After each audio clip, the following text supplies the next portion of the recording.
मूकं करोति वाचालं पंगुं लंघयते गिरिं यत्कृपातमहं वंदे परमानंदमाधवम्। वाक्यकारं वररुचिं भाष्यकारं पतंजलिं पाणिनिं सूत्रकारं च प्रणतोस्मि मुनित्रयम्। तो कल तिङन्त प्रकरण का परिचयात्मक पाठ हुआ। उसमें तिङन्त प्रकरण का सामान्य परिचय कराया गया था। उसमें अगर किसी की कोई शंका हो तो पहले शंका करिए, फिर आज का पाठ प्रारंभ करते हैं। है किसी की कोई शंका? सारे निशंक हो गए, ठीक हो गया। चलिए, तो कल जब पाठ की समाप्ति हुई थी तो क्या बताया गया था? कुछ याद है? नहीं होगा, है? बताइए तो। इसमें ये लकारों के बारे में बताता है, इसमें लेट लकार वेद होता है और ठीक हो गया। ये सब चर्चा हुई थी और ये भी बताया गया था कि जो तिप प्रत्यय है, तिप या तिंग, तिप प्रत्यार, तिंग तिंग तिप नहीं, तिप ठीक है। क्या है? तिप कहेंगे तो तिंग बोलिए। क्या बोलिए? क्या बोलिए? तिंग, क्योंकि तिप में तो आपका एक ही आएगा ना, तिंग। जो तिंग प्रत्याहार है, जो क्या है, उसमें 18 प्रत्यय हैं। कितने प्रत्यय हैं? 18। यह जो 18 प्रत्यय हैं ये 3 अर्थों में होते हैं। यह 18 प्रत्यय 3 अर्थों में होते हैं। कौन कौन अर्थ हैं वो? कर्ता, कर्म और भाव। कर्ता, कर्म और ये 3 अर्थ होते हैं ना। तो ये जो तिंग प्रत्याहार हुआ, इसमें जो 18 प्रत्यय आ रहे हैं, इन 18 प्रत्ययों के 3 अर्थ होंगे। इन 18 प्रत्ययों के 3 अर्थ होंगे। कौन कौन? कर्म और भाव। ठीक हो गया। और यहीं से वाच्यों का जन्म होता है। यहीं से किसका जन्म होता है? वाच्य। 3 वाच्य होते हैं, कर्तृवाच्य, कर्मवाच्य, भाववाच्य। ठीक हुआ।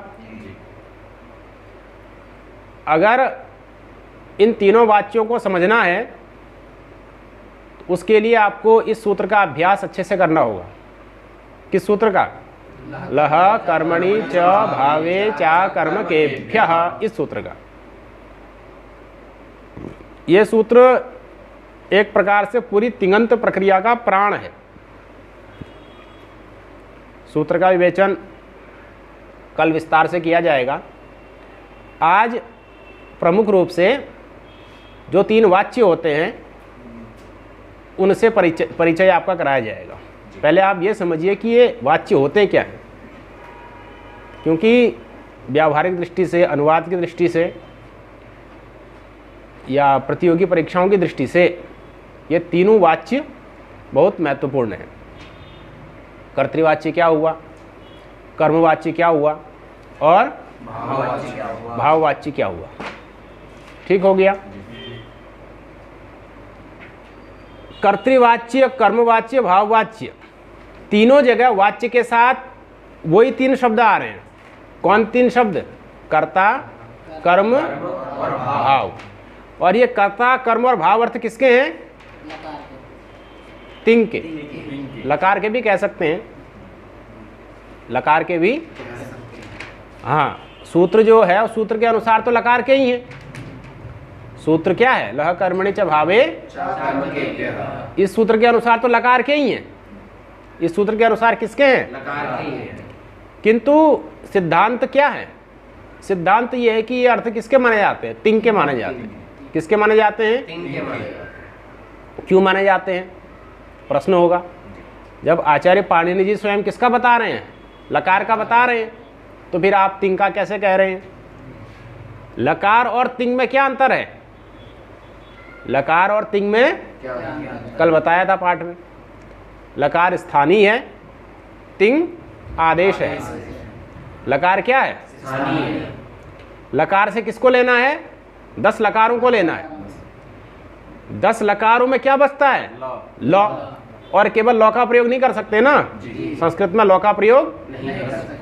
अगर लॉ का प्रयोग करना हो तो किस रूप में किया जाएगा? कार लगाना पड़ेगा। कल का पाठ तैयार नहीं है, इसलिए यह स्थिति बन रही है। सूत्र भी बताया था, वार्तिक है वस्तुतः, वर्णात् कारः। लॉ से क्या लगाना पड़ेगा? कार। तो कैसा प्रयोग करेंगे? लकार। अगर औ को बोलना हो तो क्या कहेंगे? अगर कौ को बोलना हो तो क्या कहेंगे? अगर हौ को बोलना हो तो क्या कहेंगे?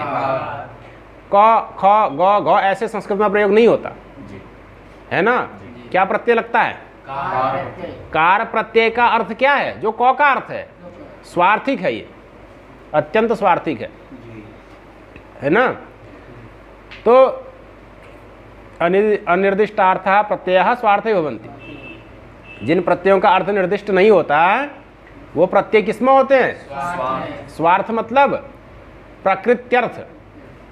उस प्रत्यय की जो प्रकृति है, उस प्रत्यय की जो जिस प्रकृति से वो प्रत्यय आ रहा है, उस प्रकृति का जो अर्थ होगा वही अर्थ किसका माना जाएगा? प्रत्यय का भी माना जाएगा। तो यहाँ पर कार प्रत्यय किससे ला रहे हैं? लॉ से ला रहे हैं ना। तो लॉ का क्या अर्थ है? लॉ।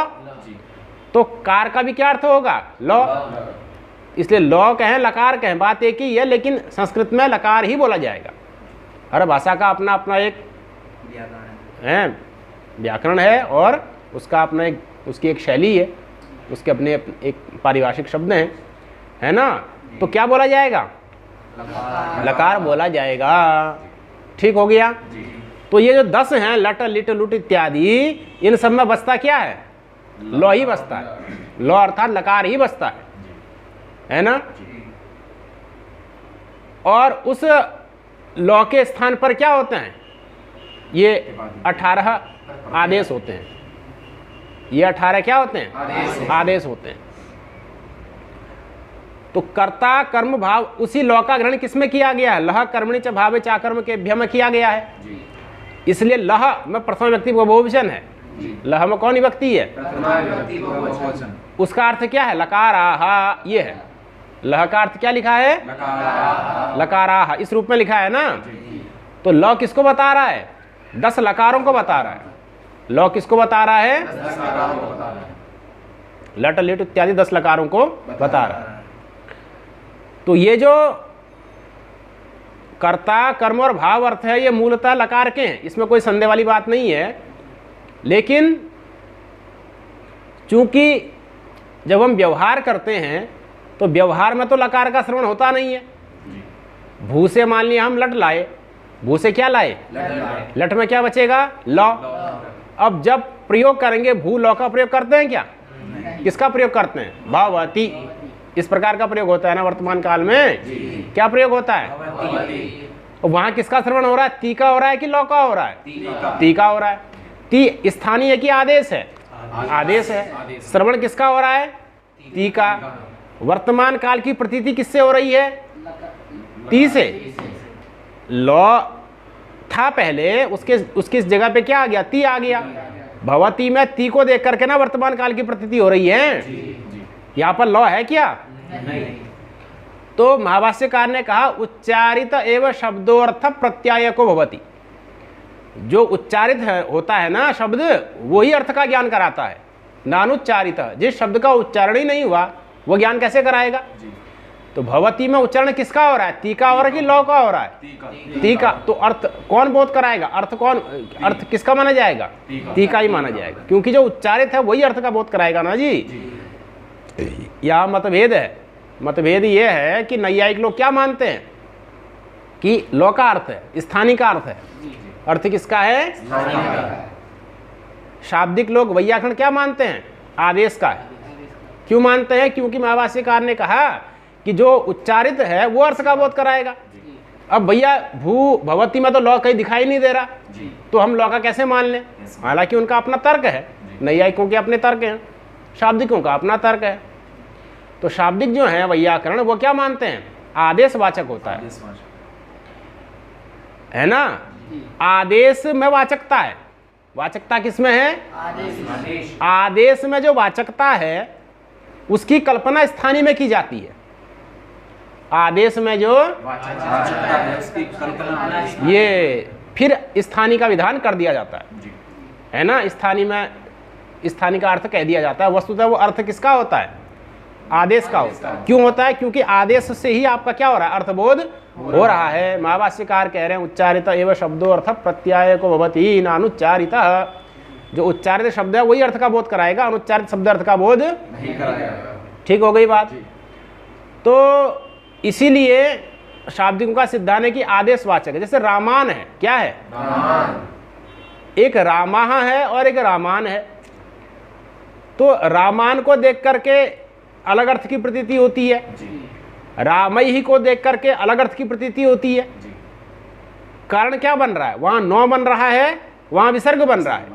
रामान नौ देखा तो कर्म अर्थ आएगा, रामई ही विसर्ग देखा तो कर्ण अर्थ आएगा। आ रहा है ना जी? तो जो कर्म की प्रतीति हो रही किससे हो रही है? नकार से। जो कर्ण की प्रतीति हो रही है वो किससे हो रही है? आई ही, उससे हो रही है ना जी? तो ये क्या हुआ? ये आदेश है कि स्थानीय या नौ या विसर्ग? ये आदेश है, आदेश है ना? तो आदेश में ही वाचकता मानी गई है। तो वस्तुतः कर्ता कर्म भाव अर्थ किसके माने जाएंगे? आदेश के माने जाएंगे। कर्ता अर्थ किसका माना जाएगा? आदेश का। आदेश कौन है? तिंग। आदेश कौन है? तिंग। ठीक हो गया। तो कर्ता अर्थ किसका होगा सैद्धांतिक रूप से? तिंग का। किसका होगा? क्योंकि महाभाष्यकार ने जो उच्चारित है उसी में अर्थबोधकता मानी है। ठीक हो गई बात। तो अब ती का अर्थ क्या हो गया? कर्ता। वर्तमान तक तो ही पहुंचे ही नहीं। ती का अर्थ क्या हुआ? कर्ता। इसी ती का अर्थ, तिंग में पहला ती है ना, उसको इसलिए ती को पकड़ लीजिए। तिंग में 18 आएंगे ना, उसमें से किसी एक को पकड़ लो। पहला कौन है? ती है। तिप में ती तो बचेगा ना जी। अनुबंध विनिर्मुक्त पदार्थ से वो उपस्थिति, अनुबंध विनिर्मुक्त पदार्थ की उपस्थिति होती है।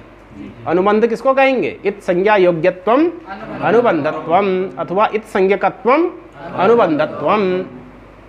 जो इत संज्ञा के योग्य है अथवा इत संज्ञक है उसको क्या कहते हैं? तो तिप में पौ की क्या हो जाती है? इत संज्ञा हो जाती है। इत का मतलब क्या होता है? एति गच्छति इति इत। एति गच्छति इति इत, जो चले जाता है, जो चले जाता है। तो जब इसकी इत संज्ञा होगी पौ की तो ये क्या हो जाएगा? कहाँ चला जाएगा? श्रवणाभाव हो जाएगा, इसका लोप हो जाएगा। तस्य लोपः, जिसकी इत संज्ञा होगी उसका क्या हो जाएगा? लोप का मतलब क्या है? श्रवणाभाव। इसके श्रवण का अभाव हो जाएगा, फिर इसका श्रवण नहीं होगा। अदर्शन का मतलब वही तो श्रवणाभाव हुआ। अदर्शन मतलब क्या हुआ? अदर्शनम लोपः का अदर्शनम अर्थात श्रवणाभाव। अदर्शन का मतलब क्या है? श्रवणाभाव। श्रवण का अभाव हो जाएगा। इसलिए भवती में पौ नहीं सुनाई देता ना जी। भवती में भवतिप थोड़ी होता है, भवती। पौ क्या हो गया? उसका अदर्शन हो गया, मतलब श्रवणाभाव हो गया, उसका श्रवण नहीं होगा। तो पहला कौन है? तिप। तिप में बचेगा क्या? अनुबंध से विनिर्मुक्त होने के बाद ये क्या बचेगा? ती बचेगा। तो इस ती का अर्थ क्या मानिए? कर्ता। ती का अर्थ क्या मानिए? कर्म। मानिए क्या है ही है। इसी ती का अर्थ क्या होगा? भाव होगा। केवल ती का ही नहीं होगा, ती का जैसे है ऐसे ही 17 अन्य जो है उनका भी होगा। जैसे अन्य है ना, उन सबका भी क्या होगा? कर्ता कर्म भाव इत्यादि आपका अर्थ होगा। ती को तो हम एक को हमने पकड़ लिया, ऐसे सबको समझ लेना। ठीक है ना? समझाने के लिए एक को पकड़ लिया। ठीक हो गया। तो अब क्या है कि ती के कितने अर्थ हो गए? कौन कौन? ठीक।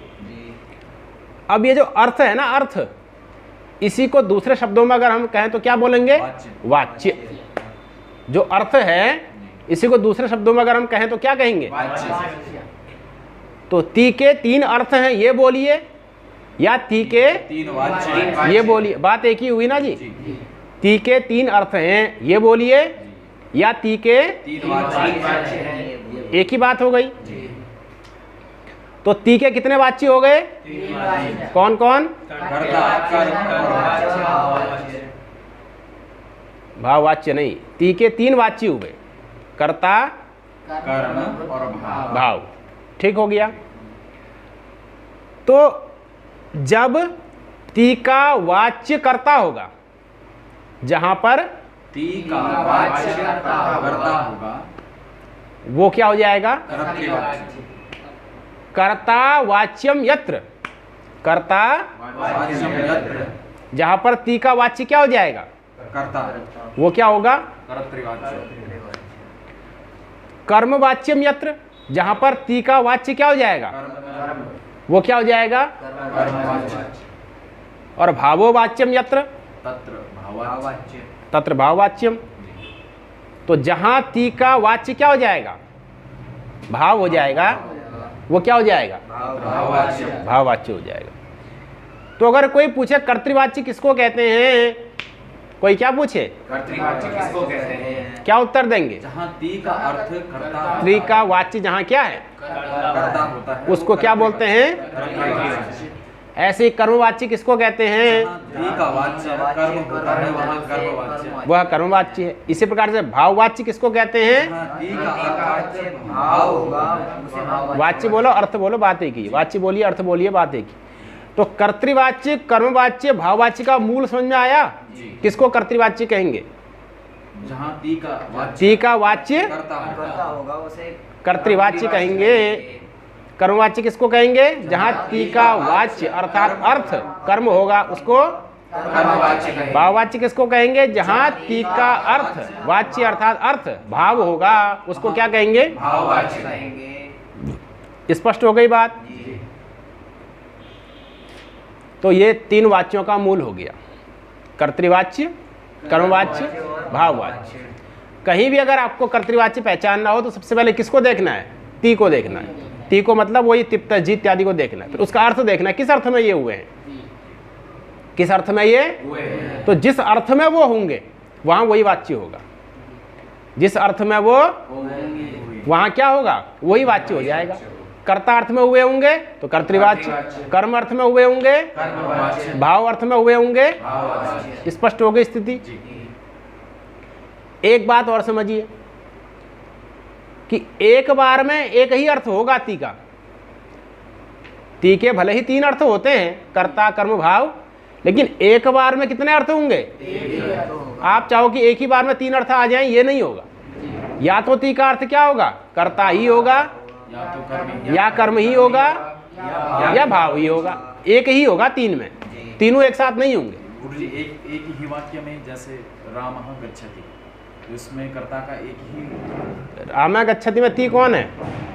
गच्छति में ती है ना, उसका अर्थ क्या है? कर्ता। उसका अर्थ क्या है? कर्ता। कर्ता। यहाँ कर्म अर्थ नहीं है। जी, एक ही वाक्य में एक ही का बोध होगा। ती से एक वाक्य में ती से एक का बोध होगा, चाहे वो कर्ता हो, चाहे वो कर्म हो, चाहे वो भाव हो। ठीक है। राम गच्छति में किसका बोध हो रहा है? कर्ता का। कर्ता का। रामेण ग्रामः गम्यते में कर्म का, गम्यते में भाव का। ये रामः पुस्तकं पठति, तो ती का अर्थ कर्ता है। तभी ती का अर्थ क्या है? कर्ता है। भले यहाँ कर्म है, लेकिन कर्म अर्थ क्या है? वो ती का अर्थ नहीं है। रामः पुस्तकं पठति में ती का अर्थ क्या है? कर्ता ही है। ठीक है, समझ रहे हैं ना? तो विद्यालय गम्यते या पुस्तकम पठ्यते। पुस्तकम रामः पुस्तकम पठति, ती का अर्थ क्या है? कर्ता। इसलिए कौन सा वाच्य हुआ? रामेण पुस्तकम पठ्यते, ती का अर्थ यहाँ क्या हो गया? कर्म। इसलिए कौन सा वाच्य हो गया? रामेण पठ्यते, यहाँ भाव अर्थ है। इसको धीरे धीरे स्पष्ट करेंगे, क्रमशः चलिए, ये थोड़ा सा समझने वाली बात है। इतना अभी मूल रूप से समझिए कि ती का अर्थ या तो क्या होगा? कर्ता ही होगा, या कर्म ही होगा। इतनी बात स्पष्ट हो गई। अब एक बात और समझिए कि ती का जो अर्थ होगा, ती का जो अर्थ होगा वो उक्त होगा, ती का जो अर्थ होगा। समझ में आ गई बात? उक्त क्या होता है? कहा गया। उक्त मतलब उक्त मतलब कहा गया। अगर ती का अर्थ क्या होगा? कर्ता। ती का अर्थ क्या होगा? तो कर्ता अर्थ क्या हो जाएगा? उक्त हो जाएगा। उक्त हो गया मतलब कहा गया। किससे कहा गया? ती से कहा गया। भाई ती का ही अर्थ तो है ना कर्ता, तो कर्ता अर्थ उक्त है। किससे उक्त है? किससे कहा गया है? ती से कहा गया है, क्योंकि ती का अर्थ ती से कहा जाएगा ना जी। भाई ती का अर्थ करता है, तो कर्ता अर्थ किससे कहा गया? ती से कहा गया। हो गया, मतलब ती का अर्थ करता हुआ तो ती कर्ता अर्थ ती से क्या हो गया? हो गया। अब ती का अर्थ अगर कर्म हो जाएगा, ती का अर्थ अगर तो कर्म अर्थ क्या हो जाएगा? ती का अर्थ अगर भाव हो जाएगा, समझ में आ गई बात? इतने स्पष्ट हो गया। ती का अर्थ अगर कर्ता होगा तो कौन अर्थ उक्त होगा? कौन अनुक्त होगा? दोनों। ये वो कर्म और भाव क्या हो जाएंगे? एक बार में एक ही उक्त होगा, एक बार में बाकी सब क्या होंगे? अगर ती का अर्थ करता है तो कौन अर्थ उक्त है? कौन अनुक्त है? ती का अर्थ अगर कर्म है तो कौन उक्त है? ती का अर्थ अगर भाव है तो कौन अर्थ उक्त है? कर्म तो होगा नहीं, खैर वहां भाववाची में कर्म नहीं होता, तो कर्ता अनुक्त है। बोलिए क्या? बोलिए। इतनी बात समझ में आ गई? अब एक बात और समझिए, जो उक्त होगा, जो उसमें प्रथमा होगी, जो उसमें हमेशा प्रथमा होगी। जो उक्त होगा उसमें प्रथमा होगी। इसको गांठ बांध लीजिए। जो उक्त होगा उसमें प्रथमा होगी। स्पष्ट हो गई बात? अब कर्ता कहाँ उक्त होगा? बताइए, कर्ता कहाँ उक्त होगा? जहां ती का अर्थ करता होगा। कर्ता कहाँ उक्त होगा? जहाँ ती का अर्थ करता होगा। जहां ती का अर्थ करता होगा वहां कर्ता क्या हो जाएगा? उसमें कौन विभक्ति हो जाएगी? प्रथमा। कर्म क्या हो जाएगा? और अनुक्त कर्म में कौन विभक्ति होगी? द्वितीया। किससे? कर्मणि द्वितीया। किससे? कर्मणि द्वितीया। हो गई बात? रामः ग्रामं गच्छति। रामः गच्छति। रामः कर्ता है, ग्रामम कर्म है, गच्छति क्रिया है। स्पष्ट है? रामः क्या है जी? कर्ता। कर्ता ही है ना। ग्रामम क्या है? गच्छति क्या है? अब रामः कर्ता, कर्म, क्रिया है ना। रामः कर्ता क्यों है, ग्रामम कर्म क्यों है? तो इसके लिए कारक पढ़ने की आवश्यकता है ना। अभी समझिए, रामः कर्ता है, ग्रामम कर्म है और गच्छति क्रिया है। होगी बात? अब गच्छति में जो ती है, गच्छति में जो ती है, उसका अर्थ क्या है? करता है। प्रश्न होगा कि कैसे जाना आपने ती का अर्थ करता है? क्योंकि वो उक्त है और उसमें प्रथमा विभक्ति है। कौन उक्त है? राम। अरे अभी तो है, कर्ता। वो ठीक बात है आपकी। कर्ता उक्त है, उसमें प्रथमा है। प्रथमा होने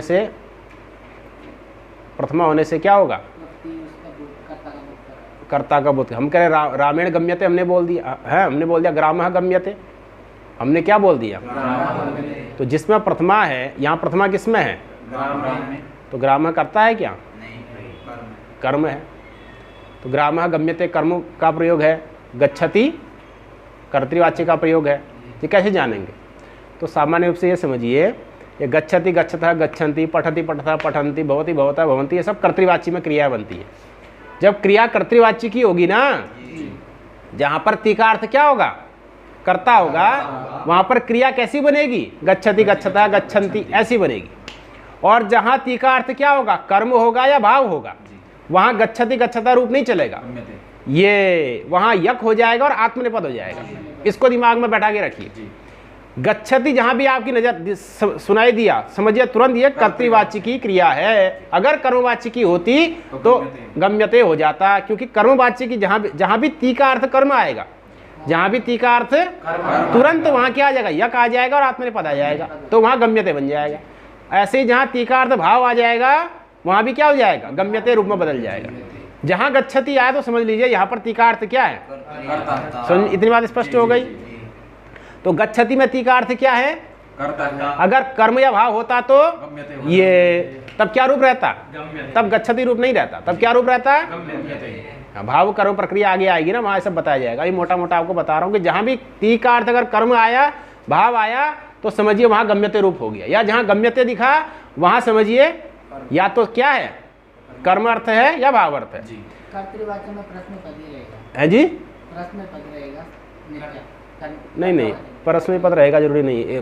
राम क्या, राम एधते, राम क्या है, कर्तृवाची नहीं है। अच्छा, उसमें यक होना जरूरी है। किसमें, कर्मवाची में यक होगा, कर्मवाची में यक होगा, कर्मवाची में यक होना जरूरी है ना। राम एधते आत्मनेपद नहीं है, राम वर्धते सहवर्धते आत्मनेपद हो गया ना, तो आत्मनेपद होगा इसका मतलब ये नहीं कि वो कर्मवाची में चले जाएगा, है ना।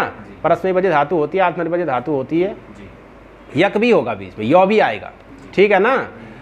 तो क्या हुआ कि जहां पर ती का अर्थ करता होगा वहां गच्छति इस प्रकार का क्रियापद आएगा, ठीक हो गया।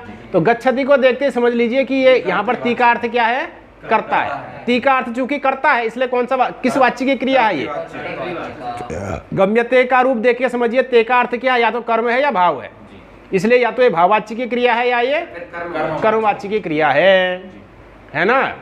अब ये कैसे पहचानोगे कि ये कर्मवाच्य की है कि भाववाच्य की है, तो अगर धातु सकर्मक है तो कर्मवाच्य होगा, अकर्मक है तो भाववाच्य होगा, ये आगे बताया जाएगा।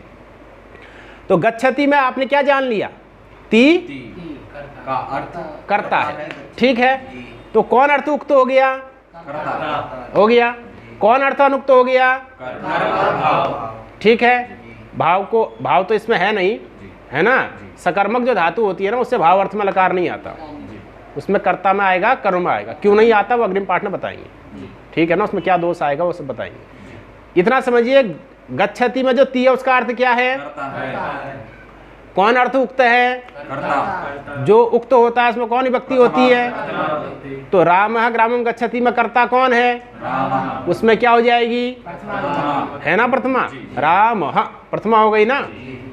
कौन अर्थ अनुक्त है, अनुक्त कर्म में कौन विभक्ति होती है, तो कर्म इस वाक्य में कौन है, ग्राम, उसमें कौन विभक्ति हो गई है, क्या बन गया है, ग्रामम, और आगे गच्छति, तो रामः ग्रामम।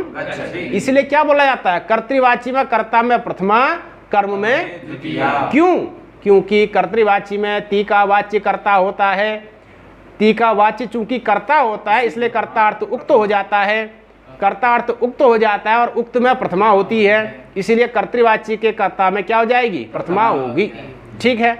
एक बात तो स्पष्ट हो गई। तो जो भी उक्त होगा उसमें प्रथमा होगी। गम्यते, ग्रामः गम्यते, ते का अर्थ क्या है, कर्म है, कर्म क्या हो चुका है, उक्त हो चुका है, कर्म कौन है, ग्राम है, रामेण ग्रामः गम्यते, गम्यते कहाँ की क्रिया है, कर्मवाच्य की, यक हो रहा है, आत्मनेपद हो रहा है ना, कर्मवाच्य की है, तो कौन उक्त हो रहा है, कर्म, कर्म कौन है, ग्राम, ठीक, उसमें कौन विभक्ति हो गई है, प्रथमा। रामः ग्रामम गच्छति में वही ग्राम था, द्वितीया हो रही थी अनुक्त होने के कारण, और रामेण ग्रामः गम्यते में वही ग्राम है लेकिन उसमें क्या हो रही है, प्रथमा। क्यों, क्योंकि वो ती का अर्थ बन चुका है, ती के द्वारा क्या हो गया, वो उक्त हो चुका है। अब कौन अनुक्त हो गया है, कर्ता, उसमें कौन विभक्ति हो गई, तृतीया, किस सूत्र से, कर्तृकर्णयोस् तृतीया, कर्तृकर्णयोस्, अनुक्त कर्ता में अनुक्त कर्ण में तृतीया होती है। तो रामेण में क्या, राम करता था, राम ग्रामम गच्छति का वही राम है, यहाँ क्या बन गया, अनुक्त हो गया, तो इसलिए क्या हो गई, क्या बन गया, रामेण ग्रामः गम्यते। अंतर समझ में आ रही है, अंतर समझ में आ रहा है, कर्तृवाच्य और कर्मवाच्य का स्पष्ट हो गया। और जहाँ भाववाच्य होता है, जहाँ वहाँ आपका कर्म अर्थ तो होता नहीं है, भाव अर्थ होगा और कर्ता अर्थ होगा। तो भाव अर्थ जो है ना, उसका भाव का मतलब क्या हुआ? क्रिया। क्रिया सामान्य। भाव का मतलब क्या होता है? क्रिया सामान्य। और क्रिया तो एक ही है, इसलिए वहां पर क्या हो जाता है? एक वचन होता है। वहां पर क्या होता है? एक वचन भी महाभाष्यकार के व्यवहार वचन से होता है। एक वचनम उत्सर्गतः करिष्यते, उन्होंने कहा एक वचन वहां पर होता है। भाववाच्य में क्या होता है? एक वचन, प्रथम पुरुष एक वचन होता है। और कर्ता चूंकि अनुक्त हो जाएगा, कर्ता चूंकि, इसलिए उसमें तृतीया हो जाएगी। तो रामेण भूयते, भू धातु अकर्मक है। भू धातु क्या है? इसलिए अकर्मक धातु से भाव अर्थ में लकार आएगा। अकर्मक धातु से इसको लकर्मणी सूत्र से और स्पष्ट रूप से समझा आ जाएगा। तो अभी ये समझिए कि तीन वाच्य होते हैं, कर्तृवाच्य, कर्मवाच्य, भाववाच्य। कर्तृवाच्य कहाँ होगा? जहाँ ती का अर्थ कर्ता होगा। कर्मवाच्य कहाँ होगा? जहाँ ती का अर्थ। और भाववाच्य कहाँ होगा? जहाँ ती का अर्थ, जो ती का जो अर्थ होगा वो उक्त होगा। जो उक्त होगा उसमें प्रथमा होगी, जो अनुक्त होगा उसमें तत्त विभक्तियां हो जाएंगी। मतलब अगर कर्म अनुक्त होगा तो द्वितीया, किससे? कर्मणि। अगर कर्ता अनुक्त होगा तो तृतीया, किससे? कर्तृकर्णयोस्। अगर कर्ण अनुक्त होगा तो तृतीया, किससे? कर्तृकर्णयोस्। अगर संप्रदान अनुक्त होगा तो चतुर्थी, किससे? चतुर्थी। अगर अपादान अनुक्त होगा तो पंचमी, किससे? अपादाने। अगर संबंध अनुक्त होगा तो षष्ठी, किससे? षष्ठी। अगर अधिकरण अनुक्त होगा तो सप्तमी, किससे? सप्तमी अधिकरणे च। ठीक है, पूरा का पूरा कारक प्रकरण अनुक्त में लगता है, ये समझिए। पूरा का पूरा कारक प्रकरण जो लगता है वो कहाँ लगता है? अगर कर्ता अनुक्त तृतीया, कर्ण अनुक्त तृतीया, कर्म अनुक्त द्वितीया, संप्रदान अनुक्त चतुर्थी, अपादान अनुक्त पंचमी, संबंध अनुक्त षष्ठी, अधिकरण अनुक्त। और अगर ये सारे उक्त हो गए, अगर ये सारे, तो सब में क्या हो जाएगी? तो उक्ते तो सर्वत्र प्रथमैव। उक्त में तो क्या होगी? प्रथमा ही होगी। और जो अनुक्त में सारी विभक्तियां, तो ये पूरा का पूरा कारक प्रकरण किसके लिए? अनुक्त के लिए। उक्त के लिए तो एक ही सूत्र है, प्रातिपदिकार्थ लिंग परिमाण वचन मात्रे प्रथमा। प्रातिपदिकार्थ मात्र में प्रथमा कर देनी है। और बाकी जो जो अनुक्त होता चला जाएगा उसमें तत्त विभक्तियां करते जानी है। समझ में आ गई बात? तो इस प्रकार से आपके तीन वाच्यों का विवेचन हुआ है ना। तो ये अनुवाद की दृष्टि से बहुत महत्वपूर्ण पाठ होता है। तो ती का जो अर्थ होगा वही ती के द्वारा उक्त होगा, जो ती के द्वारा उक्त होगा है वही उसमें प्रथमा होगी। बाकी सब में क्या हो जाएगी? तत्त विभक्तियां हो जाएंगी, है ना। तो जहाँ ती का अर्थ कर्ता होगा वो कर्तृवाच्य, जहाँ ती का वाच्य मतलब अर्थ कर्म होगा वो कर्मवाच्य, और जहाँ ती का अर्थ क्या होगा वो भाववाच्य हो जाएगा। भाव का मतलब क्रिया सामान्य होता है। भाव का मतलब क्या होता है? क्रिया सामान्य होता है। इसलिए वहाँ पर क्या होता है? वहाँ पर प्रथम पुरुष एक वचन ही होता है। अब वो क्यों होता है उसकी चर्चा आगे की जाएगी। ठीक है, तो आज के पाठ को यही रखा जाए। तो इतना पाठ तैयार करके आइए, बाकी कल फिर आगे लकर्मणि चभावे चाकर्म के अभ्यास सूत्र पर चर्चा की जाएगी।